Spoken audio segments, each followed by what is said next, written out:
دوسرا سوال ہوا 7ویں امام سے، اسے پوچھا کہ مولا امیر المومنین نے اپنے دور میں آ کے فتح واپس کیوں نہیں کیا؟ 7ویں امام مسکرائے اور مسکرا کے فرمانے لگے ہم، اور یہ لفظ امام کے ہیں، ہم اہل بیت کے ہاں یہ شعار پایا جاتا ہے جو چیز ہم سے ظلمن چھین لی جائے ہم اس پہ تصرف اس لیے نہیں کرتے کہ ظالم کی سزا میں کمی نہ ہو جائے۔ ظلمن چھینے جانے والی چیز کو ہم دوبارہ دسترس میں اس لیے نہیں لے کے آتے تاکہ ظالم کی سزا میں کمی نہ ہو۔ 7ویں امام نے پھر اس کی مثال دی، فرمایا جب رسول اللہ مکہ سے ہجرت کر کے مدینہ آ گئے تھے تو ان کے آبائی مکان پہ قبضہ ہو گیا تھا۔ جب رسول دوبارہ مکہ میں گئے تو پتہ چلا کہ میرا وہ آبائی گھر جو میرے باپ دادا کا تھا اس پر قبضہ ہو گیا ہے۔ تو لوگوں نے کہا یا رسول اللہ آپ کو گھر واپس لے کے دیں؟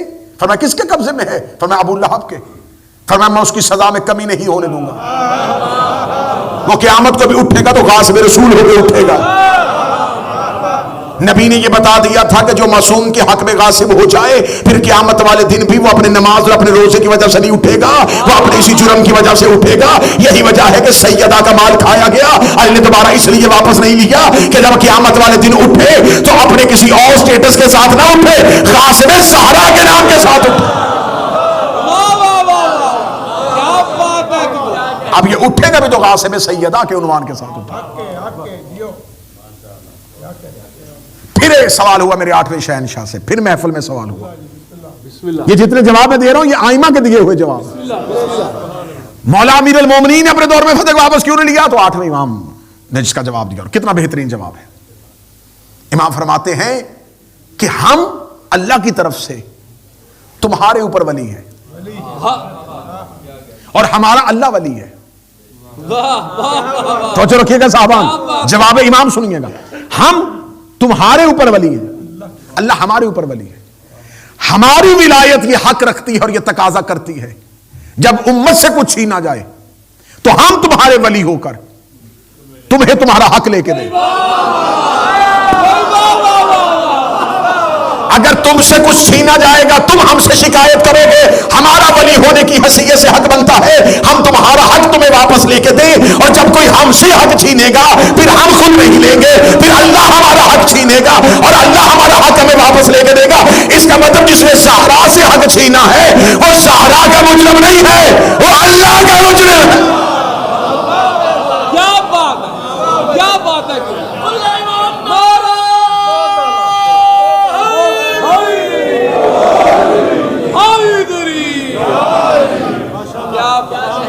اب وہ مجرم صرف سیدہ کا نہیں ہے، وہ اللہ کا مجرم۔ پھر 9ویں امام سے سوال ہوا علی نے فتح واپس کیوں نہیں لیا؟ فرمایا اس لیے کہ سیدہ جب دربار سے گئی تھی تو سیدہ جاتی ہوئی کہہ گئی تھی، جب بی بی نے آخری جملہ کہا تو وہ کیا جملہ تھا بی بی کا؟ بی بی نے کہا اب میں تم سے اپنی اس حق کے لیے مطالبہ نہیں کروں گی، اب میں تم سے سوال کروں گی اللہ کی عدالت میں۔ جب فیصلہ سیدہ نے بھیج ہی اللہ کی عدالت میں دیا تھا، اور جب امیر المومنین تخت حکومت میں بیٹھے تو پھر اب یہاں تو جناب سیدہ مطالبہ کرتی، جناب سیدہ موجود ہوتی، زندہ ہوتی، علی منبر پر آتے، جناب سیدہ علی سے آ کے کہتی کہ میرا حق مجھے واپس دیا جائے۔ تو پھر اب امیر المومنین کیونکہ مدعی موجود ہے، جس کا حق چھینا گیا ہے وہ مظلومہ موجود ہے، اب اسے حق لے کے دیا جائے۔ اب یہاں پر سوال یہ ہے کیونکہ میں نے جوابات بھی دینے اور ان جوابات کے اندر سے نکلنے والے سوالات بھی لوگوں کے سامنے، کیا کہہ کے چھینا گیا تھا؟ یہ کہہ کے چھینا گیا تھا، اور جو ایک لاوارث حدیث پڑھی گئی تھی جس پہ ہم نے جہاں کل کی ہے، لاوارث حدیث پڑھی گئی تھی کہ نبی نے فرمایا تھا نحن معاشر الانبیاء، یہ جو ہم انبیاء کا گروہ ہوتا ہے۔ اچھا سوال نبی کی جاگیر کا تھا، متوجہ رہیے گا، سوال تھا میراث مصطفیٰ پر، اور جواب دینے والے نے جو جھوٹی حدیث پیش کی اس میں نبی کا صرف نہیں کہا، نحنو ہم گروہ انبیاء۔ اب یہ حدیث کیونکہ جلدی میں بنی تھی اور یہاں عقل استعمال نہیں ہوئی، عقل اس لیے استعمال نہیں ہوئی کہ اگر یہ کہہ دیتے نا کہ میں نبی مجھے اللہ کا حکم ہے، مخصوص تخصیص میرے لیے ہے کہ تم اپنی میراث نہ چھوڑ کے جانا. تو یہاں پھر بھی ڈیبیٹ ہو سکتی تھی. جلدی میں حدیث بنا دی نہنو والی. ہم انبیاء، اس کا مطلب یہ حدیث کس نے کہی؟ ایک لمحے کے لیے مان لو حدیث کہی ہے. کس نے کہی ہے؟ نبی نے. اس کا مطلب نبی نے کیا کہا کہ ہم جتنے بھی نبی ہیں ہم کچھ بھی میراث نہیں چھوڑ کے جاتے. یہ میرا سوال بریڈ فورڈ میں ہے اور پھر پوری دنیا میں جائے گا. مجھے ایک ایسا نبی بتاؤ جس کے جانے کے بعد اس کی میراث امت میں تقسیم ہوئی ہو.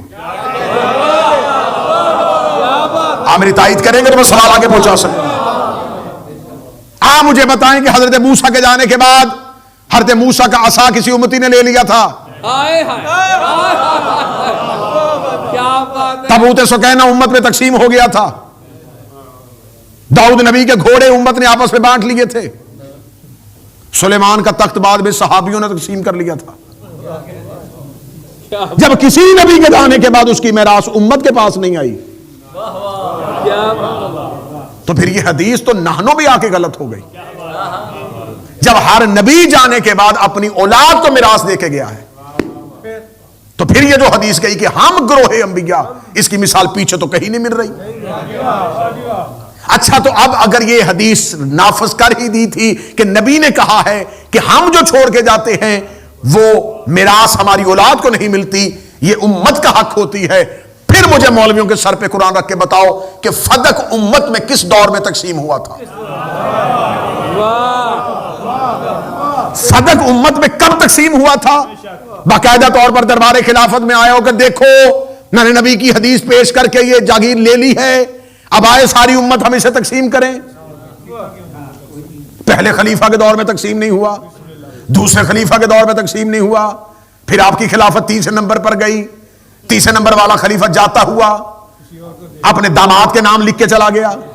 جب اسے تیسرے نمبر والے نے مروان کو دے دیا، وہ دھتکارا ہوا رسول کا، وہ جسے رسول نے اپنے اس کے باپ سمیت شہر سے نکالا تھا، اس کو لکھ کے جاگیر دے دی، لکھ کے دی، مہر کے ساتھ دی. اس کا مطلب پہلے نے یہ کہہ کے چھینی تھی کہ یہ امت کا حق ہے، تیسرے نے داماد کو دے دی. اب دونوں میں سے ایک ہی بات مانی، یا پہلا غلط تھا یا پھر تیسرے کا فیصلہ غلط ہے.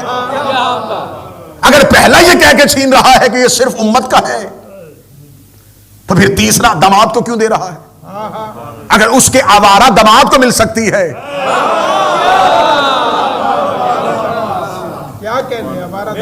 اگر اس کے اس بدبخت داماد کو مل سکتی ہے جو دشمن رسول ہے، جس کے لیے اللہ نے جس کے باپ کے لیے باقاعدہ قرآن میں مذمت کی ہے اور خدا نے کہا ہے صلوات سارے ذات مل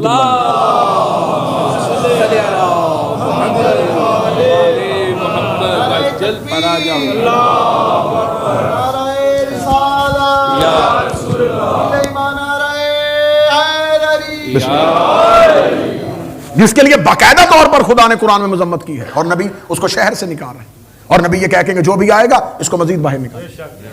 اگر اس کو مل سکتی ہے تو پھر نبی کی بیٹی کو کیوں نہیں ملے؟ یہ حق تو پھر جناب سیدہ کا بنتا تھا. پھر تیسرے خلیفہ نے لی اور اس نے اپنے داماد کو دے دی. اب جب تیسرے خلیفہ کے بعد امیر المومنین کی حکومت آئی ہے، اب ذہن میں رکھیے گا یہ بات. اب بار بار سوال یہ ہو رہا تھا نا کہ علی نے کیوں واپس نہیں کیا؟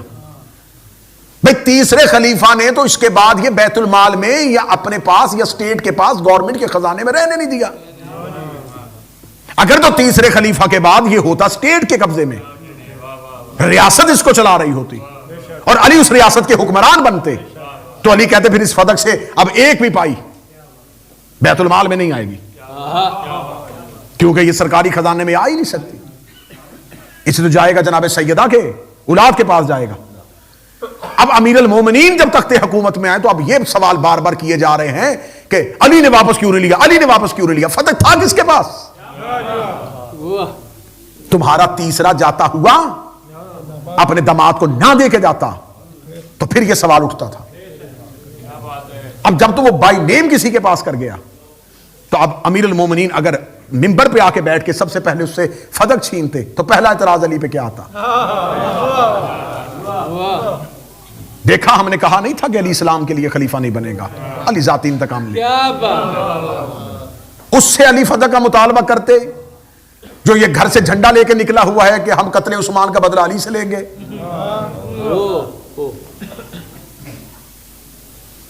پھر اگلا اعتراض یہ ہوتا ہے کہ نہیں، سوال ہی پیدا نہیں ہوتا، چھوٹا سا تو باغ تھا، چھوٹی سی جاگیر تھی، شیعوں نے اتنا بڑا مسئلہ بنا لیا. پچھلے دنوں میں ایک مولوی کی سن رہا تھا کلپ، وہ کہتا چھوٹا سا باغ تھا، شیعوں نے بہت بڑا مسئلہ بنا لیا. چھوٹا سا باغ تھا، شیعوں نے بہت بڑا مسئلہ بنا دیا. چھوٹا سا باغ تھا، شیعوں نے بڑا مسئلہ بنا دیا. اس نے کہا 11 کھجوریں تھیں، میں خود گیا تھا، میں دیکھ کے آیا ہوں مدینے میں، 11 کھجوریں تھیں، چھوٹا سا باغ تھا، شیعوں نے بڑا مسئلہ بنا دیا. اس مولوی کا جواب بریڈ فورڈ سے جا رہا ہے، یہ سوال نہ کر کے چھوٹا سا باغ تھا، شیعوں نے اتنا بڑا مسئلہ بنا دیا. سوال یہ ہے چھوٹا سا باغ تھا، تیرے بڑے سے خلیفہ نے واپس کیوں نہیں کیا؟ سوال یہ نہیں ہے کہ مسئلہ بڑا کس نے بنایا.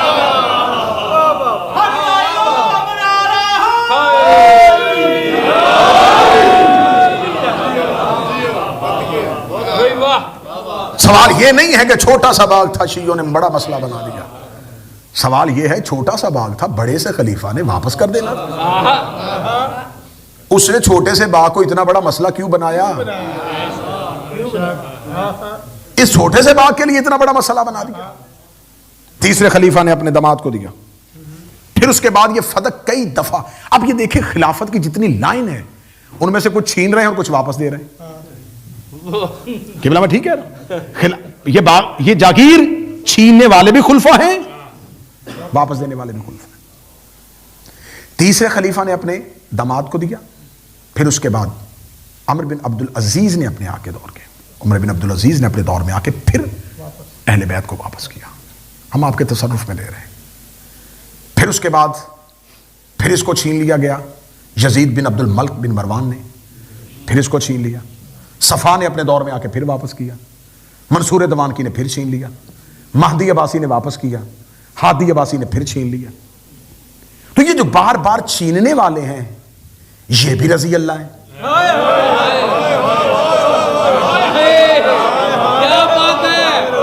اور بار بار دینے والے وہ بھی رضی اللہ ہیں. اب پتہ چلا کہ زہرا دربار میں گئی کیوں تھی. وہ جو چھین رہے ہیں وہ بھی خلیفہ وقت ہیں، ان کی بھی اطاعت ہو رہی ہے، ان کی بھی بیعت ہو رہی ہے، ان کی حکومت کو بھی اسلامی حکومت کہا جا رہا ہے. اور وہ جو واپس کر رہے ہیں وہ بھی یہ دعویٰ کر رہے ہیں کہ ہم بھی مسلمانوں کے خلیفہ ہیں. تو اب ان میں سے کس کا فیل ٹھیک ہے؟ تو یہ ذہن میں رکھنا کہ فدق جگیر نہیں ہے، فدق معیار ہے. فدق اساس دین ہے، فدق شیعت کی پہچان کا نام ہے.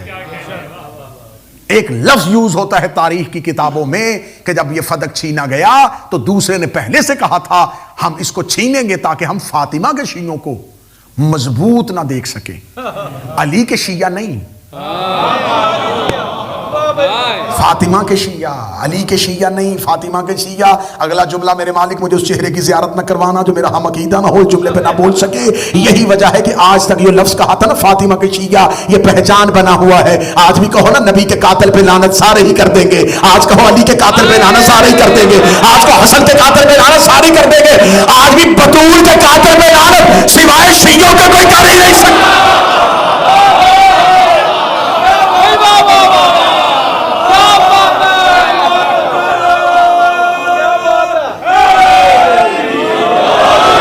نبی کا شیعہ ہونا کمال نہیں، علی کا شیعہ ہونا بھی کمال نہیں.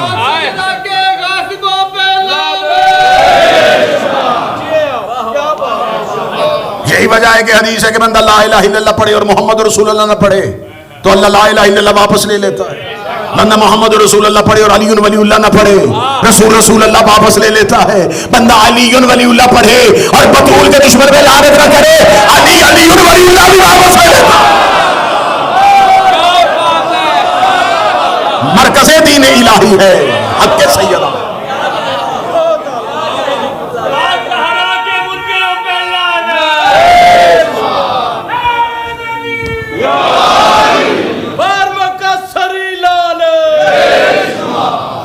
یہی وجہ ہے کہ جناب سیدہ کے دشمن پہ تبرہ کرنے کی جتنی فضیلت والی حدیثیں ہیں. فضل نے پوچھا تھا میرے امام سے، اس نے کہا مولا ہر انسان کے اوپر کتنے فرشتے مقرر ہیں؟ فرمایا 2. مولا کام کیا کرتے؟ فرمایا ایک نیکیاں لکھتا ہے، ایک گناہ لکھتا ہے. اس کا مولا جب انسان نیکی کرتا ہے فرمایا نیکی والا فرشتہ لکھتا ہے. فرمایا اس وقت برائی والا فرشتہ کیا کرتا ہے؟ فرمایا خاموش دیکھتا ہے. اور انسان جب برائی کرتا ہے تو فرمایا برائی والا فرشتہ لکھتا ہے اور نیکی والا خاموش بیٹھتا ہے. اس کا کوئی ایسا کام ہے جو دونوں کو مصروف کرتے؟ فرمایا ہاں ایک کام ایسا جو دونوں کو مصروف کرتے. مولا وہ کام کون سا ہے؟ فرمایا جب کوئی ہماری جدہ بطول کے دشمن پہ لعنت کرتا ہے، نیکی والا نیکیاں لکھنی شروع کر دیتا ہے، برائی والا گناہ مٹانے شروع کر دیتا ہے. امام سے آگے پوچھا گیا کہ مولا لیلۃ القدر کیا ہے؟ فرمایا ایک رات. فرمایا فضیلت، فرمایا رمضان کے مہینے کی طاق راتوں میں سے ایک رات. مولا اس رات میں کیا ہوا؟ فرمایا اس رات میں قرآن اترا تھا. مولا اس رات کی برابری فرمایا 1000 مہینوں کی راتیں نہیں کر سکتی. اس نے کہا مولا لیلۃ القدر کیا ہے؟ فرمایا اس رات میں اللہ نے قرآن زمین پر اتارا تھا. مولا لیلۃ القدر کیا ہے؟ فرمایا یہ بڑی بابرکت والی رات ہے. مولا اگر کوئی انسان اپنی زندگی میں اس لیلۃ القدر کو نہ پا سکے اس کے لیے کیا حکم ہے؟ فرمایا ہمسائے سے اچھا سلوک کیا کرو، اللہ لیلۃ القدر کا ثواب دے گا. مولا ہمسایہ بھی اچھا نہ ہو، ہمسایہ بھی کافر نکل آئے، فرمایا یتیم کے سر پہ دست شفقت رکھا کرو، اللہ لیلۃ القدر کا ثواب دے گا. مولا کہیں سے بھی شہر میں یتیم بھی نہ ملے، فرمایا کسی مسافر کو کھانا کھلا دیا کرو. مولا کوئی مسافر بھی نہ ملے، فرمایا کسی غریب کے ساتھ رحم کر لیا کرو. مولا وہ بھی نہ ہو. مولا فرمایا کسی رشتہ دار کے ساتھ رحم کیا کرو. مولا وہ بھی نہ ملے. فرمایا زمانے میں حسن سلوک کیا کرو. مولا وہ بھی نہ ملے. بندہ چلتا گیا، امام آ گیا کہ چلتے گئے امام کے گھر کا دروازہ آ گیا، اس نے کہا یہ بھی نہ ہو، یہ بھی نہ ہو، یہ بھی نہ ہو، یہ بھی نہ ہو. امام کا دروازہ، امام نے کہا سچ سننا چاہے سناؤ، لیلۃ القدر قرآن میں ہماری دادی زہرا کا نام ہے. رات کو سوتے وقت ہماری دادی کے دشمن میں لعنت بھیجا کر ساری رات لیلۃ القدر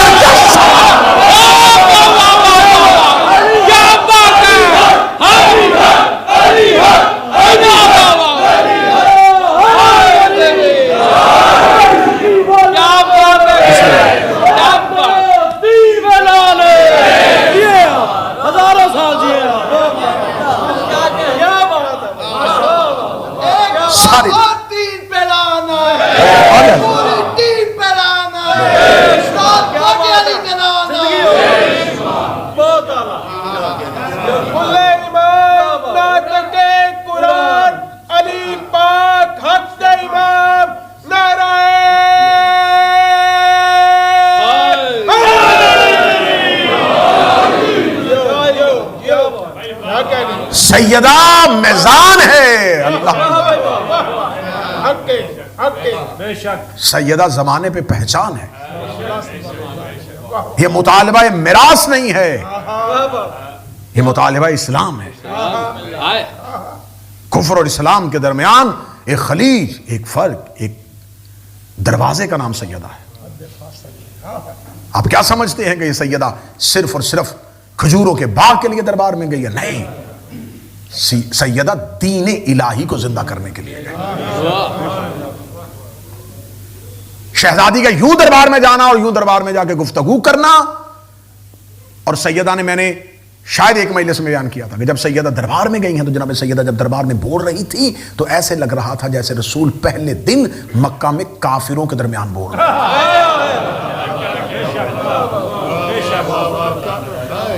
میں نے سیدہ کا جو خطبہ ہے، میری کوشش ہے کہ میں تھوڑا سا خطبے کے کچھ حصے پڑھوں، باقی میں نے اس کو اردو پی ڈی ایف میں اور انگلش پی ڈی ایف میں دونوں میں عمران بھائی کو دے دیا ہے. ضرور بضرور آپ اس خطبے کو زندگی میں ضرور پڑھیں. معصوم فرماتے ہیں کہ ہم آل محمد اپنے بچوں کو 2 خطبے زبانی یاد کرواتے ہیں، ایک خطبہ فدق، ایک خطبہ غدیر. کیا بات! ہم اہل بیت اپنے بچوں کو اپنے گھروں میں یہ 2 خطبے یاد کرواتے ہیں. اور بہت دیر تک شیعہ مذہب کے ہاں یہ شعار رہا ہے. اس خطبہ فدق کو پہچان بنا کے شیعوں کی بچوں کو یاد کروایا جاتا تھا. اپنے بچوں کو اس کی میں نے انگلش ٹرانسلیٹ بھی بھیج دی ہے، اردو بھی بھیج دی ہے. اس کو ضرور ایک دفعہ اپنے بچوں کو پڑھوائیں کہ جناب سیدہ کہتے ہیں. پھر وہ خطبہ پڑھنے کے بعد وہ کبھی بھی بطول کے دشمن کی عزت نہیں کرے. یہ ذہن میں رکھ لیجئے، ورنہ زمانہ جتنی تیزی سے کروٹیں لے رہا ہے، جتنی شدت سے امن کے بھکاری اہل بیت کے دروازے سے لوگوں کو خواری کروا رہے ہیں. نہیں نہیں ہمیں کیا ضرورت ہے، بس بس بس ٹھیک ہے، بس جو اچھا تھا جو برا تھا وہ ہو گیا، بس اب چھوڑ دیں. یہ شیعہ عقیدہ ہی نہیں ہے. جس نے آسانیوں سے علی لینا ہے وہ کہیں اور چلا جائے. علی جمعرات والا پیر نہیں ہے. آپ جیے مشکلوں میں رہنے کا نام شیعت، لا کہنے کا نام شیعت، نہیں کہنے کا نام شیعت، انکار کرنے کا نام شیعت. نہیں نہیں نہیں نہیں ایسا نہیں کر سکتے. دیکھیں حالات خراب ہو جاتے ہیں. میں امام بارگاہ حسینیہ بریڈ فورڈ میں اپنے لفظوں کا ضامن ہو کے مجھے اس سے کوئی غرض نہیں. میرے مجمع میں بیٹھے ہوئے لوگ میرے عقیدے کے ساتھ متفق ہوں یا نہ ہوں، جو ویڈیو کے ذریعے اس مجلس کو سنیں، ان سے میں اپنے مجمع کو ایک لمحے کے لیے اپنے مجمع کے سر سے یہ ذمہ داری اٹھاتا ہوں. یہ میرا ذاتی نظریہ ہے اور میرا ذاتی عقیدہ ہے اور میں ذاتی حیثیت کے ساتھ یہ سٹیٹمنٹ دے رہا ہوں. اگر بطول کے حق پڑھنا فساد ہے، مجھ سے بڑا فسادی کوئی نہیں ہے. میں یہ اقرار پورے ہوش و حواس میں کر رہا ہوں. میں یہ پورے ہوش و حواس میں اقرار کر رہا ہوں عمران میں. اگر جناب سیدہ کا حق پڑھنا فساد ہے، پھر مجھ سے بڑا فسادی کوئی نہیں. اگر علی کے فضائل کا پرچار کرنا غلو ہے تو مجھ سے بڑا غالی کوئی نہیں ہے.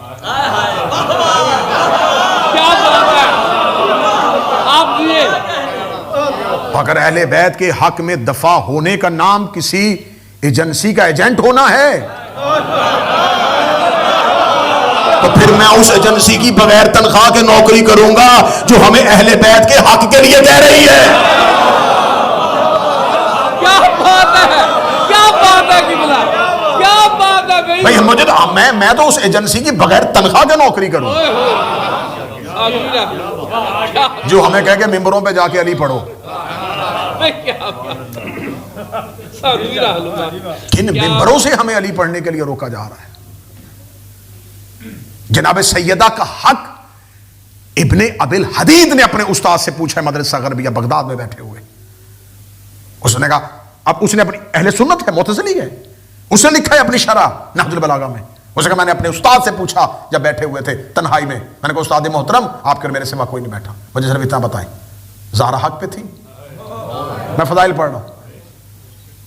اس نے کہا ہاں سیدہ حق پہ تھی. اس نے کہا مسئلہ قضیہ فدق میں خلیفہ حق پہ تھا یا فاطمہ بنت محمد؟ استاد ایک لمحے کے لیے ابی حدید کہتا مجھے دیکھا اور کہنے لگا فاطمہ بنت محمد. اس نے کہا پھر خلیفہ نے حق کیوں نہیں دیا؟ ایک لمحے کے لیے ٹھنڈی سانس بھر کے ابی حدید کہتا میرے استاد نے کہا اگر وہ حق دے دیتا سیدہ اگلے دن علی کی خلافت لینے آ جاتی. کیونکہ زہرا کا سوال صرف جگیر کا سوال نہیں تھا، استحقاق کا سوال تھا. اگر وہ استحقاق ہی تسلیم کر جاتا، اہل بیت کے رائٹس ہی مان جاتا،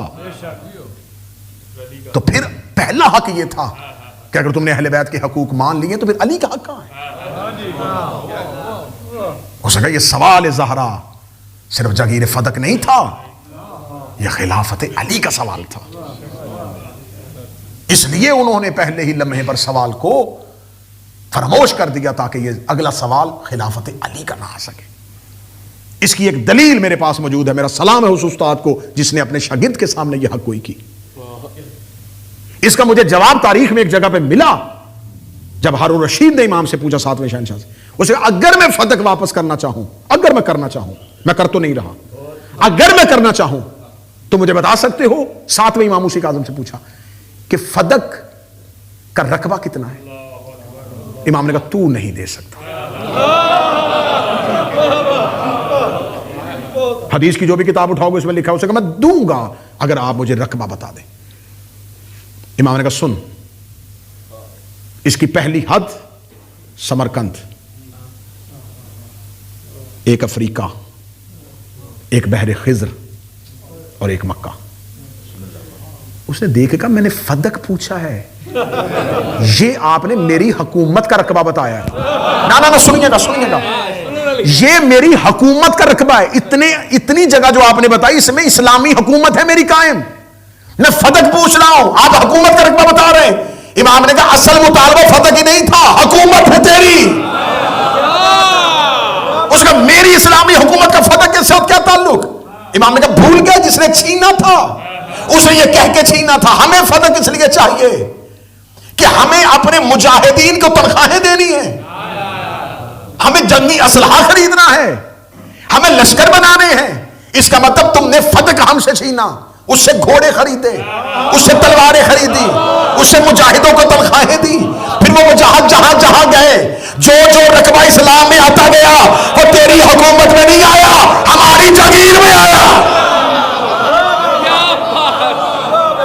کیا کہہ دے۔ اور اگر آج کوئی سوال کرے کہ فدق کہاں ہے تو جہاں جہاں اسلام ہے، جہاں جہاں اسلام پھیلا ہے، کیا بات ہے یہ سارا رقبہ فدق کا ہے۔ یہی وجہ ہے کہ جب زہرا کا بیٹا آئے گا وہ صرف مدینے میں حکمرانی نہیں کرے گا،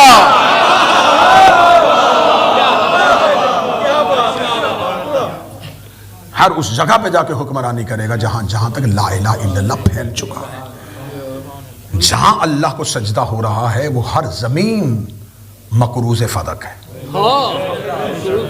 کیا بات ہے، کیا ورڈ ہے۔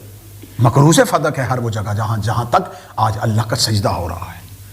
جناب سیدہ جب دربار میں آئی ہیں تو سیدہ نے دربار میں آ کے ایسے گفتگو کی جیسے بچوں کو اسلام بتایا جاتا ہے۔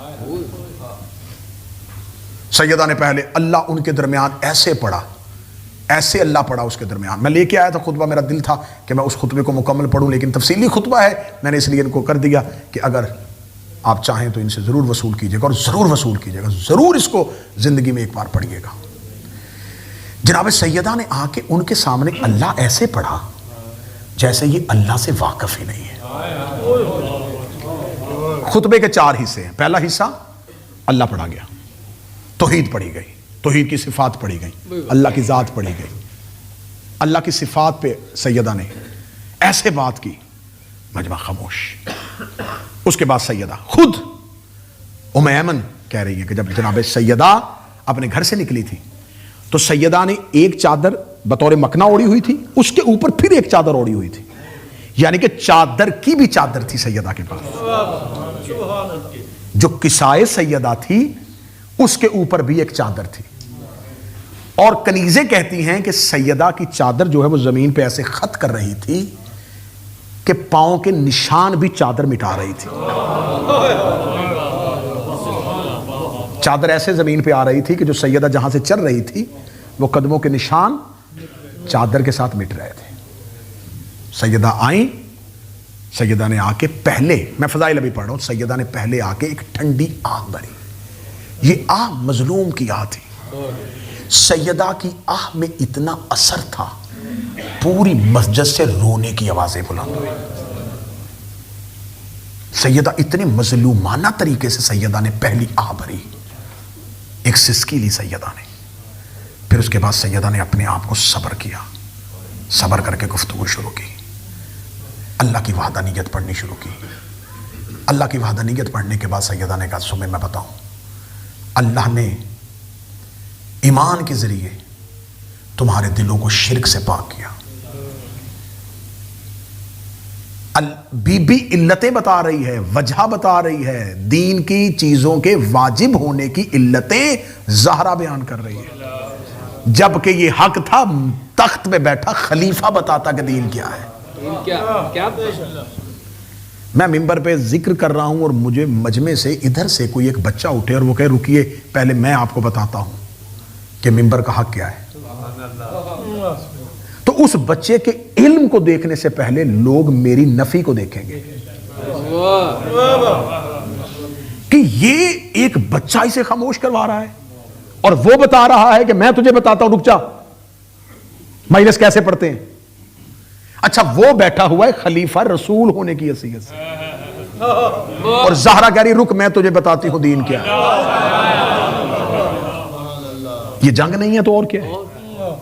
سیدہ کہتی میں تمہیں بتاتی ہوں کہ اللہ نے ایمان کے ذریعے دلوں کو شرک سے پاک کیا۔ اللہ نے نماز کو اس لیے واجب کیا تاکہ تکبر کا خاتمہ ہو سکے۔ اللہ نے روزے کو اس لیے واجب کیا۔ اب میں جب سیدہ کا یہ خطبہ پڑھوں تو میں نے کہا تھا کہ اس خطبے کی میں کوشش کرتا تھا کہ پوری شرح اگلی کسی نہ کسی مجلس میں ضرور پڑھوں گا، میرا بڑا جی چاہتا ہے کہ میں سیدہ کے اس خطبے کی ایک ایک شرح پڑھوں۔ سیدہ یہ نہیں بتا رہی کہ ہم نے نماز کیوں پڑھی، سید یہ بتا رہی کہ اللہ نے واجب کیوں کی۔ اچھا یہ کس کو پتا ہے کہ اس نے کیوں واجب کی؟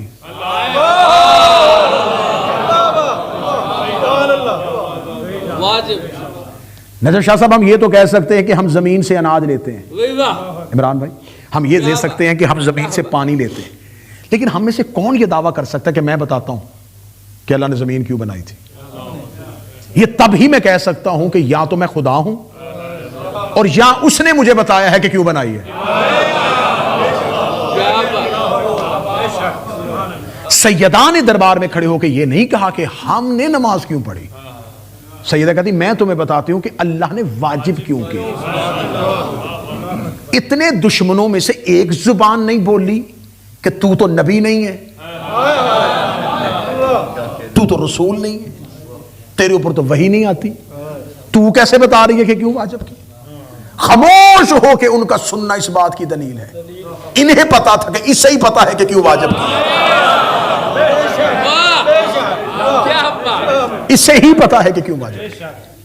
پھر کہ میں بتاتی ہوں کہ اللہ نے نماز کیوں واجب کی، اس لیے واجب کی کہ تاکہ تکبر کا خاتمہ ہو۔ اللہ نے روزے کو اس لیے واجب کیا تاکہ دلوں کو خلوص سے بھر سکے۔ جی ایک ایک عبادت، اللہ نے زکوٰۃ کو اس لیے واجب کیا تاکہ تمہارے مالوں کو پاک کر سکے۔ اللہ نے حج کو اس لیے واجب کیا تاکہ امت کا اتحاد زمانے کو دکھا سکے۔ یہ کہنے کے بعد اگلے دو جملے سننا، پوری عبادات کی ایک لمبی فہرست ہے، آخری دو جملے سننا۔ بیوی نے کہا اللہ نے ہماری امامت کو اس لیے واجب کیا تاکہ تم اطاعت پروردگار کر سکو۔ واہ اللہ نے ہماری اطاعت کو اس لیے واجب کیا تاکہ امت میں نظام آ سکے۔ بی بی نے دربار میں کھڑے ہو کے بتایا کہ ہماری امامت بھی واجب ہے، ہماری اطاعت بھی واجب ہے۔ بی بی جب دربار میں کھڑی بول رہی تھی، سب خاموش ہو گئے، بی بی دربار میں خطبہ دیتے ہوئے کہہ رہی تھی ہماری امامت بھی واجب ہے، ہماری اطاعت بھی واجب ہے، یعنی علی ولی اللہ بھی واجب ہے اور ہماری بات کی اطاعت بھی واجب ہے۔ تھوڑی دیر کے بعد اسی بی بی نے کہا تھا جس نے کہا ہماری اطاعت واجب ہے اور ہماری امامت واجب ہے، جس کی اطاعت واجب تھی وہ کہہ رہی تھی فتح میرا ہے، اور جس کی امامت واجب تھی وہ گواہی دے رہا تھا فتح کس کا ہے۔ امت نے خطبہ سنا ہے لیکن آثار محمد کے واجب کو نہ مانا۔ بی بی نے یہ کہہ کے زمانے کو بتا دیا کہ تم نے ہماری امامت دیکھی ہے